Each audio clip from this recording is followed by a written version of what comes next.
Dans cet épisode, le bureau du boss. Notre boss a voté pour la première fois à Westmount à l'âge de 18 ans. Son livre et son film favori sont Cyrano de Bergerac. Il a été conçu au Burundi et son passe-temps favori est classer des sous. Vous l'avez deviné? Dans le bureau du boss, le maire de Gatineau, Maxime Pedneau-Jobin.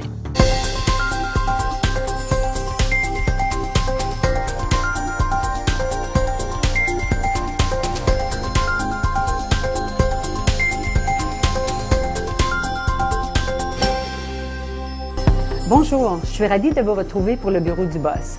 Aujourd'hui, on passe la journée avec le maire de la 4e plus grande ville au Québec, c'est-à-dire le maire de Gatineau, Maxime Pedneau-Jobin. On va le suivre dans une journée, comme vous allez voir, assez atypique. On nous dit que le cabinet du maire est de ce côté, alors allons-y pour notre journée avec le maire de Gatineau, Maxime Pedneau-Jobin. Bonjour. Bonjour, monsieur le maire. Bienvenue au bureau. Merci de nous recevoir. OK. On va aller faire un tour? Donc, on arrive de la réception et là, de ce côté-ci, c'est vraiment mon équipe. C'est mon directeur de cabinet, mon attaché de presse, attaché politique, la personne qui est responsable à l'agenda. C'est eux qui, certains diraient que c'est eux qui font le vrai travail. Donc ici, c'est mon directeur de cabinet. Un directeur de cabinet, c'est en fait le supérieur immédiat de tout le personnel. Mon attaché de presse, Laurence Gillot. Coucou, Laurence! qui, elle, c'est vraiment toute la conseillère communication. C'est les relations avec les médias, mais aussi l'arrimage avec les communications municipales. Patrick Robin-Meunier, qui est attaché politique. Bonjour! Salut! Un attaché politique, c'est quelqu'un qui m'accompagne dans le contenu. Par exemple, ici, on a un grand défi en transport en commun. Patrick a une espèce de spécialisation de contenu. Il n'a pas étudié là-dedans, mais c'est lui qui lit le dossier, qui lit les documents où je ne peux pas, moi, aller en profondeur. Lui, il fait ça, puis il m'accompagne dans... je donne le transport en commun, mais il y a beaucoup de choses sur sa planche. Occupé, hein? Très occupé. Mais c'est vraiment le contenu. Madame Angrignon, ici, elle est la responsable de l'agenda, qui, dans le cas d'un maire, est tout un défi. Ici, l'attaché politique n'est pas là, mais c'est aussi quelqu'un qui est spécialisé dans le contenu, mais qui fait plus les discours. Donc, il va soit travailler avec des consultants, dans certains cas, il ne le fait pas lui-même, soit il va l'écrire lui-même. Souvent, il va me rencontrer, il va dire « Bon, qu'est-ce que vous voulez dire? » Là, on fait un plan ensemble. Puis si c'est un discours très formel, il va s'assurer qu'il soit écrit chaque mot. Sinon, il va juste me faire un plan. Et là, c'est moi qui improvise. Donc ici, on a derrière nous la réception. On arrive de l'aile où c'est vraiment mon équipe politique qui travaille. Ici, dans cette partie-là, qui est comme un prolongement de l'accueil, il y a Mme Leclerc, qui est la secrétaire au soutien pour l'ensemble de mon équipe. D'accord. Et Mme Durocher, qui est ma secrétaire à moi. Une secrétaire personnelle, secrétaire, c'est elle qui garde tous les secrets. Ils sont là, sont bloqués, il y a un cadenas. Oui, en fait, je dirais que toute l'équipe ici, mais la secrétaire en particulier, a un devoir de réserve et de discrétion très grand. On sait que c'est un travail qui est difficile. Ça fait que moi, des fois, je dis des choses dans le bureau que j'aurais pas dit à l'extérieur quand j'étais un peu trop choqué. On a des problèmes, les secrétaires entendent parler de ce qui se passe. Si, bon, ben tel organisme, il y a un déficit, on est choqué contre eux autres, il y a des choses que je ne dirais pas publiquement puis qui ne doivent pas sortir. Donc, il y a une obligation de discrétion très grande. Ça, c'est les archives, la papeterie, tout ça, qui nous mène à notre salle de réunion. Ici, c'est la pièce que tout le monde voit. Oui. La direction, les directeurs généraux adjoints, les professionnels de la ville qui viennent me rencontrer, des citoyens. Je fais des journées portes ouvertes, les citoyens viennent. C'est vraiment ici que le travail se fait. Le comité exécutif va faire des séances de travail ici. Donc, 5 élus avec 3-4 membres de la fonction publique. C'est vraiment peut-être la salle la plus connue avec la réception. La partie qu'on a vue, là, il n'y a pas grand monde il y a moins de gens qui ont accès. Et là, on arrive dans le bureau personnel. Oui. Quand on est ici, c'est soit que ça va très bien, soit que ça va très mal. Ah! Quand je fais entrer des collègues ici ou des gens, c'est soit qu'on se détend, on ferme la porte, on est dans la partie plus privée. Oui. Puis je dirais que même ça se produit dans la salle de réunion un peu plus. Ou quand là, il y a vraiment un problème. Là, je ferme les deux portes, puis on se parle, puis il y a quelque chose qui ne va pas, puis il faut qu'on règle ça. C'est fait que j'aime mieux le garder dans mon environnement plus intime, là. Puis là, je vois, là, il y a des gâteries. On est bien servi. Bien, on fait un petit spécial parce qu'il y a des gens à qui j'avais promis une visite du bureau depuis longtemps, qui sont ici, une famille avec qui est un ami, avec qui j'ai travaillé. Et ils viennent, fait qu'on a préparé un petit spécial. Ouais. Moi, j'essaie en fait de démocratiser l'accès au bureau. Souvent, quand dans la salle de réunion, je rencontre des citoyens, pas tellement des employés, parce que soit qu'ils l'ont vu, soit qu'on a tout l'ouvrage, là, mais des citoyens, au lieu de quitter par l'autre porte, je les fais passer dans le bureau du maire. Et ça me permet de dire que ça, c'est un Jean Dallaire, l'œuvre qui est sur le mur, qui est un des plus grands peintres québécois, qui est quelqu'un de Hull. Marc-Aurèle Fortin, c'est des originaux. On a une grande collection d'œuvres d'art privées ici, puis je trouve ça intéressant de les mettre en valeur. Puis là, je me demande, qu'est-ce qui est caché derrière ces portes-là, monsieur le maire? C'est là où je souffre. On va aller voir ça. Ça, c'est mon bureau, là. C'est là où je passe des heures, des soirées, C'est le bureau du boss. Oui, on est en plein dans le bureau du boss. On est à Buckingham. Il est 8h10 du matin avec monsieur le maire parce que c'est un homme très occupé et on fait un 2 dans 1. Alors, on va apprendre à connaître un peu la petite histoire de monsieur le maire pendant qu'il se fait faire couper les cheveux. Bonjour, monsieur le maire. Bonjour. Retournons en arrière et racontez à nos téléspectateurs votre premier souvenir politique. Je dirais que c'est pas tout à fait, c'est politique, mais au sens large. C'est que ma mère était propriétaire du bulletin de Buckingham, donc le journal local ici, puis elle écrivait des éditoriaux. Puis je me rappelle de conversations entre elle puis mon père, ou entre elle et d'autres personnes qui étaient soit contentes de ce qu'elle avait dit, soit pas contentes du tout. Puis, entre autres, de sa passion à elle, là, qui défendait des idées, puis qui dénonçait des choses ou qui félicitait des gens, mais qui était engagée. Ça, pour moi, ça m'a toujours marqué. Oui. Est-ce qu'il y a eu un moment tournant où vous avez pensé, un jour peut-être, ce sera pour moi? Fait que moi, j'ai toujours été pas mal engagé dans des choses collectives. J'écrivais des lettres aux rédacteurs. J'étais chroniqueur presque toute ma vie après le travail, là. Oui. J'étais au journal étudiant dès que j'ai eu un journal étudiant dans mon école.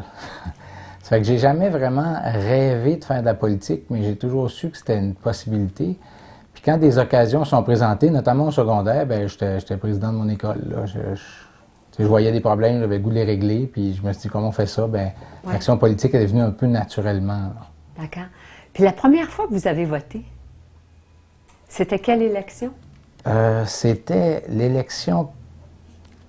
élection partielle dans Westmount. Parce qu'à un moment donné, j'étais au pensionnat, mes parents habitaient à Montréal. Oui. Et quand j'ai eu 18 ans, c'est ça, c'était dans Westmount. Et racontez-nous un peu votre enfance, justement. Ben nous, il y a un lien intéressant à faire avec mon enfance, c'est que j'arrive d'un voyage en Afrique. Moi, je suis presque africain, parce que j'ai été conçu au Burundi. Je suis né à Buckingham, mais je suis né 7 mois après l'arrivée de mes parents d'Afrique. Puis en janvier dernier, je suis allé au Burundi pour Rwanda avec mon père, faire une espèce de, presque un pèlerinage des endroits où lui a travaillé avec ma mère quand ils se sont mariés. Ils sont partis à l'étranger enseigner comme coopérants. Fait qu'on est allé voir les endroits où, en fait, eux ont commencé leur vie. Cette présence-là en Afrique a marqué toute leur vie aux deux, et en particulier la carrière de mon père. Puis c'était intéressant parce qu'en fait, c'était une façon de revivre un peu le début de la famille, là, même si moi, j'étais tout petit. Est-ce qu'il y a une personne qui vous inspire ou qui est votre modèle dans ce parcours de vie? Bien, plus particulièrement par rapport à mon travail, je dirais que c'est un maire comme Jean-Paul Lallier, ancien maire de Québec, qui a fait la revitalisation de Saint-Roch. Puis il a fait des choses extrêmement audacieuses, là. Il a pris un des quartiers les plus pauvres de Québec, en fait le quartier le plus pauvre de Québec, dévitalisé avec de la misère humaine. Il a construit un parc au milieu à coups de millions. Il s'est fait dénoncer par les radios poubelles, il s'est fait dénoncer par un paquet de monde. Il a gardé le cap, puis aujourd'hui, on a un quartier qui est mixte, donc oui, il y a des gens qui n'ont pas beaucoup de revenus, mais c'est un quartier qui s'est enrichi. En fait, ils sont rendus au problème inverse. Là. Ils sont rendus à un quartier qui est presque trop riche. Il y a des pauvres qui ne peuvent plus habiter là. Et ça, pour moi, c'est un mélange de vision, de courage. Puis, tu sais, la politique, si tu n'as pas le goût d'agir, ben fais-en pas. Ouais. Puis lui, il avait le goût d'agir, il l'a fait. Il a payé un certain prix parce que ça a été dur. Puis le résultat final, c'est que Québec est une bien plus belle ville aujourd'hui qu'avant. Puis les gens sont plus heureux qu'ils étaient avant. Fait que ça, moi, l'Allier, là, c'est un des sages contemporains du Québec qui m'influence beaucoup.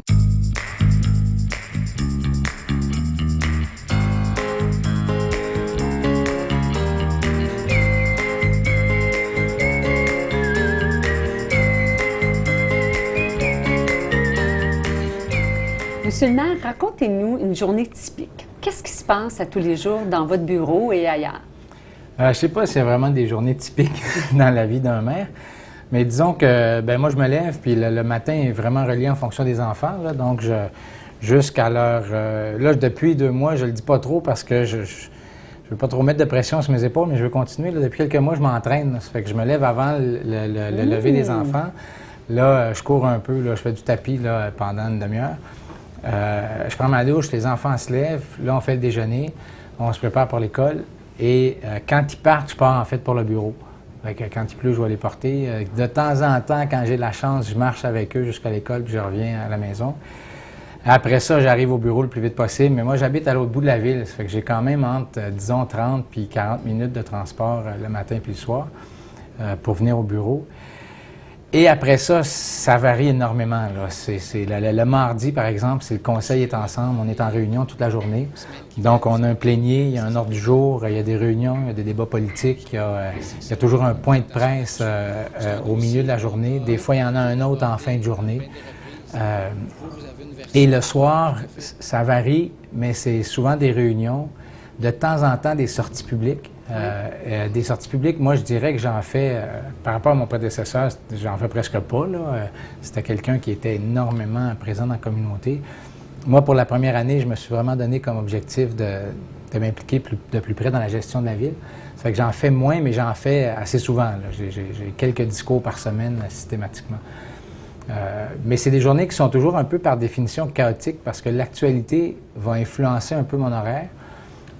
Donc, les entrevues, des choses comme ça. La gestion de crise, là, il y a des enjeux qui se développent, certains bien, certains mal, donc je dois réagir. Fait que c'est jamais pareil. Qu'est-ce que vous aimez le plus dans ces journées-là qui sont, comme vous le dites, atypiques? Bien, disons que c'est un emploi où on sait qu'on est vivant. Là. Il se passe des choses, il y a des défis, il y a des réponses, il y a du stress. Moi, j'aime ça. Là. Je suis quelqu'un qui aime travailler. Fait qu'en gros, l'adrénaline, c'est quelque chose que j'aime. Hier soir, on a fait un conseil, on a fini, pas hier soir, avant-hier soir, on a fini à 10h20 le soir. Puis j'avais encore le goût. J'étais fatigué, mais c'est vraiment cet aspect-là. C'est pour ça qu'il y a des gens qui quittent la politique puis qui ont de la misère à s'en remettre parce que il y a une part de ça qui est une drogue, là, c'est excitant, là, nos journées, puis on est dans le coup. Là. Mon directeur de cabinet, il rentre dans le bureau, il ferme la porte, puis il dit « Je dois vous parler, monsieur le maire », puis là, je sais qu'il y a comme un secret. Fait que des fois, c'est pas des bonnes nouvelles, puis c'est une crise, puis on a un enjeu particulier, mais il reste qu'à la fin de la journée, disons que j'ai eu une journée plus excitante que la moyenne des ours, là. Puis, justement, quand c'est pas des bonnes nouvelles, qu'est-ce que vous aimez le moins de votre travail, du travail de maire? Bien, en général, dans mon travail, et de loin, ce que je trouve le plus difficile, c'est l'arrimage avec la famille. Parce que moi, je suis prêt à être critiqué, je suis prêt à travailler fort, je suis prêt à faire des longues heures, mais c'est vraiment avec les enfants, là, des fois où je sais que je devrais être là, puis je suis pas là, ou des semaines où, parce qu'il y a un bout que je contrôle, puis moi, je suis assez têtu, ça fait que je reste très présent auprès de la famille, mais il y a un autre bout que je contrôle pas. Fait qu'il y a des semaines, il n'y en a pas eu beaucoup, mais il y a eu une semaine, entre autres, où je me rappelle, où j'étais parti 4 soirs. Bien, ça veut dire que je les vois le matin. Mais le matin, dans les faits, là, à partir du moment où ils se lèvent puis ils partent, c'est 1 heure. C'est pas long, là. C'est 1 heure, 1 heure et quart quand ils sont levés de bonne heure. Fait que ça, moi, c'est ça que je trouve vraiment dur. Là. Tout le reste, je suis capable de vivre avec. Mais ça, c'est pas facile. Là. Et maintenant, quand on regarde dans votre bureau, puis quand on pense à votre rôle de maire, quel est l'objet qui est indispensable pour justement faire ce travail-là? J'y ai pensé, puis j'ai de la difficulté à se passer. C'est comme la parole, moi, mon outil. C'est comme moi l'outil. Donc, c'est pas le téléphone lui-même, mais c'est les contacts avec les gens, autant les citoyens que les collègues. Fait que c'est vraiment tout ce qui me permet d'entrer en communication avec les autres. Faites-vous quelque chose de particulier, justement, pour protéger votre voix? Est-ce qu'il y a une sorte de pastille ou une boisson que vous prenez? Non, non. À un moment donné, j'avais quelque chose à la gorge, puis ça a traîné longtemps, mais c'était associé à la campagne. Je pense que j'étais épuisé, puis je parlais beaucoup. Ouais. Là, ça s'est replacé. Ça fait que non, j'en prends pas. Mais disons que je chante pas. Je fais pas d'exercice extrême, là. Mais non, c'est ça, je la protège. Mais...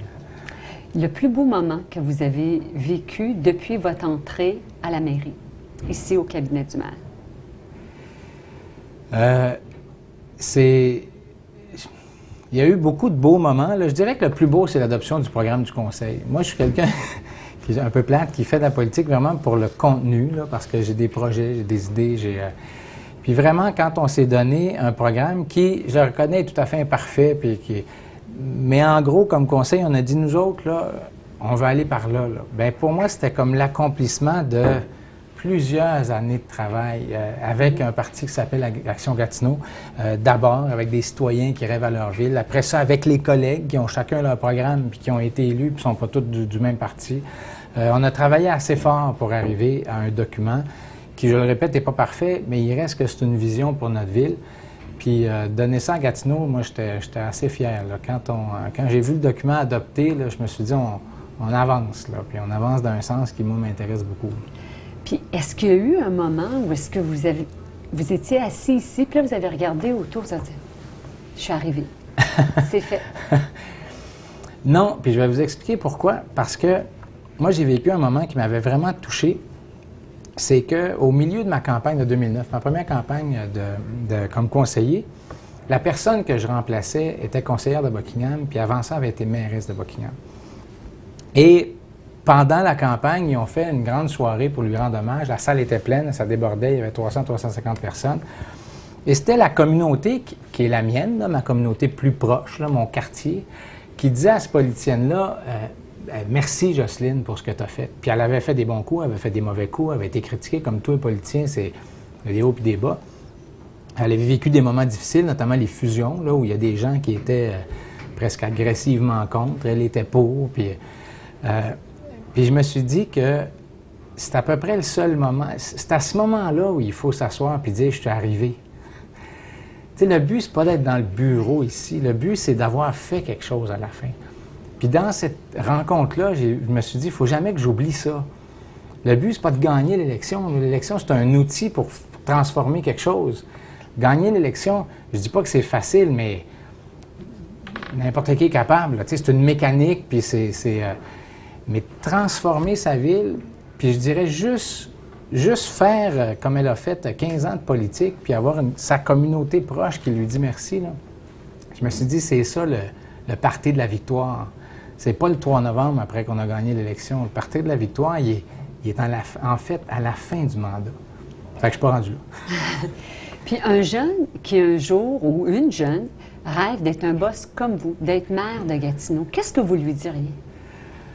Moi, je lui dirais, fais pas cette erreur-là de rêver à être maire. C'est comme c'est pas le rêve qu'il faut faire. Il faut rêver à sa communauté, il faut rêver à sa ville, il faut rêver à régler un problème, il faut rêver à je sais pas moi, des pauvres qui sont moins pauvres. Il faut rêver à solutionner quelque chose.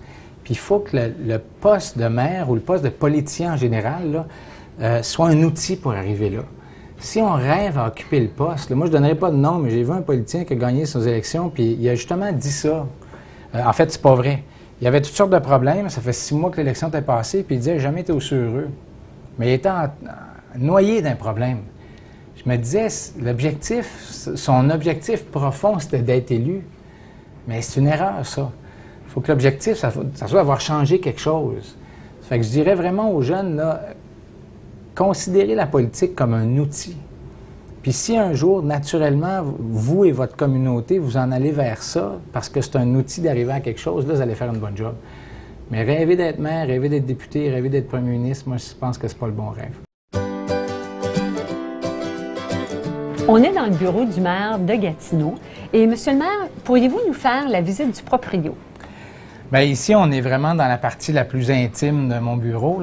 C'est assez vaste. Là. Il y a le personnel qui travaille, j'ai des secrétaires, une grande salle de réunion.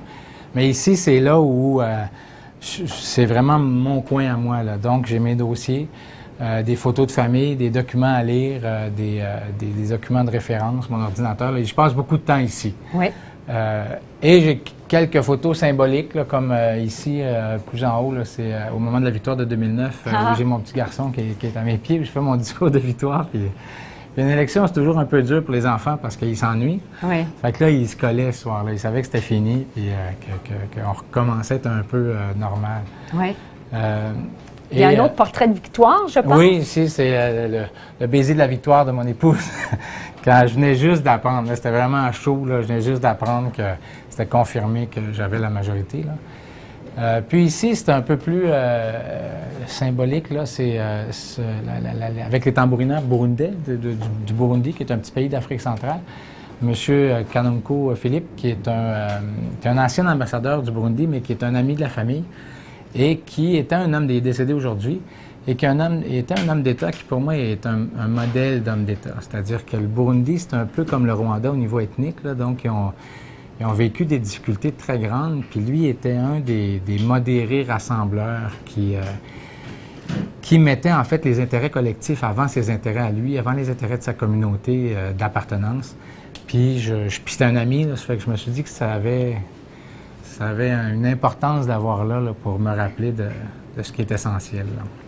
Et quand vous allez quitter ce bureau ici, quel objet allez-vous apporter avec vous? Lequel, là, vraiment, vous ne pouvez plus jamais vous dépasser? Bien, je sais pas, moi, tout ce qui a trait à la famille, c'est pas mal ce que j'ai le plus précieux, parce que quand je vais partir, bien, la famille reste, là. C'est une des raisons de s'assurer de ne pas les perdre de vue pendant le mandat, là. C'est qu'il y a un après la politique, puis dans l'après la politique, ce qui dure longtemps, c'est la famille, là, ce qui est fondamental. Mm-hmm. Fait que en termes d'objets, j'aurais bien de la difficulté à choisir, là. Peut-être que je prendrais la photo avec mon épouse, parce que c'est avec elle que tout a commencé, là. Monsieur le maire, on est rendu à la partie questionnaire en rafale. Êtes-vous prêt? Oui. Qu'est-ce que vous mangez pour dîner? N'importe quoi, si ça me permet de mieux travailler l'après-midi. C'est de la matière organique pour moi. Puis quand ça roule à 200 000 à l'heure, quelle est votre grignotine? En fait, du café. C'est ce que je bois toute la journée. Toute la journée? Puis si on voulait vous acheter un café, ça serait quoi? Ah, beaucoup de caféine dedans. Je suis pas vraiment difficile.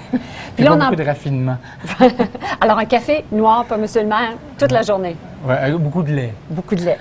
On embarque en voiture, on s'attache, on est en sécurité. Qu'est-ce qu'on entend dans la voiture? Dans la journée, on entend les nouvelles. J'écoute, je vais d'un poste à l'autre pour voir ce qui se dit.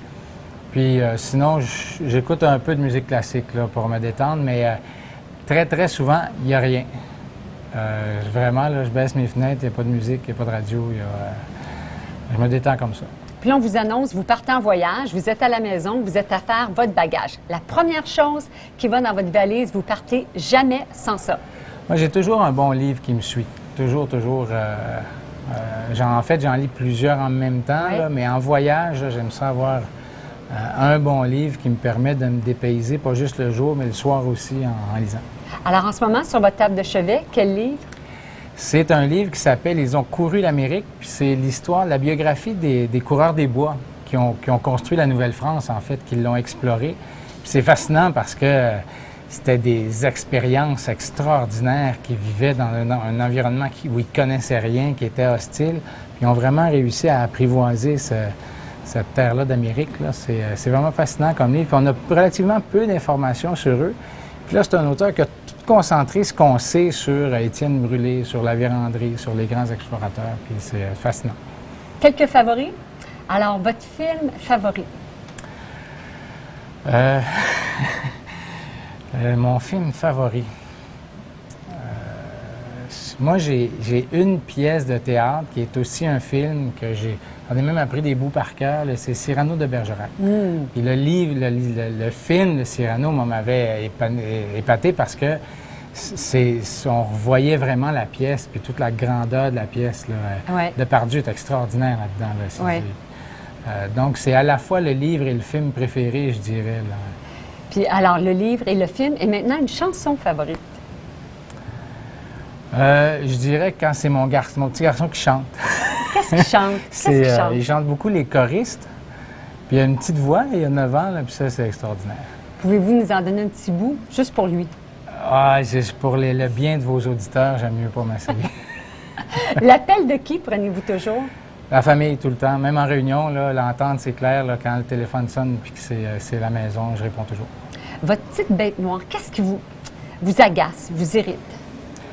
Je dirais que c'est une grosse bête noire, puis on l'a vécu au dernier conseil. C'est quand les gens remettent en question l'intégrité de l'élu.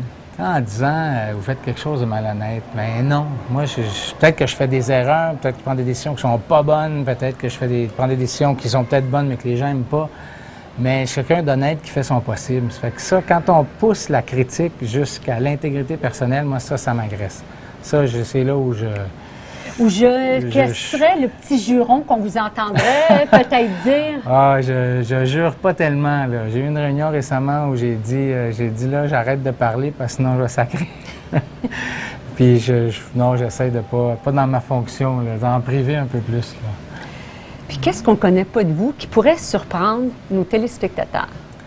J'ai une espèce de problème, là. Moi, j'ai une fascination pour les vieux sous, là. Ça fait que j'ai une collection de vieux sous. Ça fait que quand je veux me changer les idées, c'est un peu comme faire un casse-tête, là. Je me mets une pile de sous, là, puis je les classe, je regarde les dates, j'essaie d'en trouver que j'ai pas, puis je m'enfonce là-dedans pour me changer les idées. Alors, si vous avez des sous à la maison, qu'il vous en reste encore, envoyez-les au bureau du maire. Ça me fait des belles vacances. Je pars avec ma chaudière, puis je classe ça, puis ça me change les idées. Jocelyne, qu'est-ce qu'on ne connaît pas de M. le maire qui pourrait nous intéresser? Bien, ce que je pense que vous ne connaissez pas, c'est que c'est un papa gâteau avec ses enfants. Puis quand il amène son petit garçon pour une coupe de cheveux, bien, sa collation au petit, c'est un concombre ou un fruit ou un légume, là. C'est pas des chips ou des barres de chocolat. Alors, vraiment, un papa gâteau, mais gâteau santé. Gâteau santé. Ouf! Quelle journée! Du salon de coiffure au salon des conseillers, ainsi va la vie du maire de Gatineau, Maxime Pedneau-Jobin. Vous voulez en savoir plus sur la journée d'un maire? Suivez-le sur Facebook et nous aussi, on est sur Facebook. Allez voir nos photos en coulisses sur notre page Facebook. Et pour discuter, écrivez-nous outaouais@matv.ca. Portez-vous bien et à très bientôt dans le bureau du boss.